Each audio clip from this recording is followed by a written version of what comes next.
Financial സ്റ്റേറ്റ്മെൻറ്റുകളെപ്പറ്റി പെട്ടെന്നൊന്ന് നോക്കാം.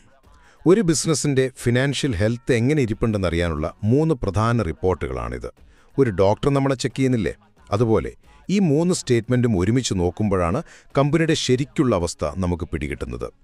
അപ്പോൾ ഒന്നാമത്തത് ഇൻകം സ്റ്റേറ്റ്മെൻറ്റാണ്. ഇത് ശരിക്കും പറഞ്ഞാൽ കമ്പനിക്ക് പനിയുണ്ടോയെന്ന് നോക്കുന്നത് പോലെയാ. അതായത് ഒരു പ്രത്യേക കാലയളവിൽ കമ്പനി ലാഭത്തിലാണോ അതോ നഷ്ടത്തിലാണോ ഓടുന്നതെന്ന് ഇത് പറയും. പക്ഷേ ഒരു കാര്യം, ഈ കടലാസിലെ ലാഭം കയ്യിലുള്ള ക്യാഷ് ആവണമെന്നില്ല. അതാണ് അടുത്ത പോയിന്റ്. രണ്ടാമതായി വരുന്നത് ബാലൻസ് ഷീറ്റാണ്. ഇതൊരു കമ്പനിയുടെ ആസ്തികളും ബാധ്യതകളും, അതായത് കമ്പനിക്ക് എന്തൊക്കെ സ്വന്തമായുണ്ട്, എന്തൊക്കെ കൊടുത്ത് തീർക്കാനുണ്ട് എന്നതിൻ്റെ ഒരു സ്നാപ്ഷോട്ടാണ്. ആ ഒരു പ്രത്യേക ദിവസത്തെ കറക്റ്റ് കണക്കിതിൽ കാണാം. ഇനി അവസാനത്തത് ക്യാഷ് ഫ്ലോ സ്റ്റേറ്റ്മെൻറ്റ്. ഒരു കമ്പനി നല്ല ലാഭത്തിലാണെന്ന് പറയുന്നു, പക്ഷേ ജീവനക്കാർക്ക് ശമ്പളം കൊടുക്കാൻ പണമില്ല. ഇതെങ്ങനെ ശരിയാവും? അതിൻ്റെ ഉത്തരമാണിവിടെ. കമ്പനിയിലേക്ക് പണം എങ്ങനെയൊക്കെ വരുന്നു, എങ്ങോട്ടൊക്കെ പോകുന്നു എന്നതിൻ്റെ യഥാർത്ഥ വരവ് ചെലവ് കണക്ക് ഇതാണ്.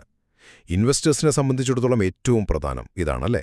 അപ്പോൾ ചുരുക്കി പറഞ്ഞാൽ ലാഭം, ആസ്തി, പിന്നെ പണത്തിൻ്റെ വരവും പോക്കും, ഈ 3 കൂടിയാണ് ഒരു ബിസിനസ്സിൻ്റെ കംപ്ലീറ്റ് ഫിനാൻഷ്യൽ ചിത്രം നമുക്ക് തരുന്നത്.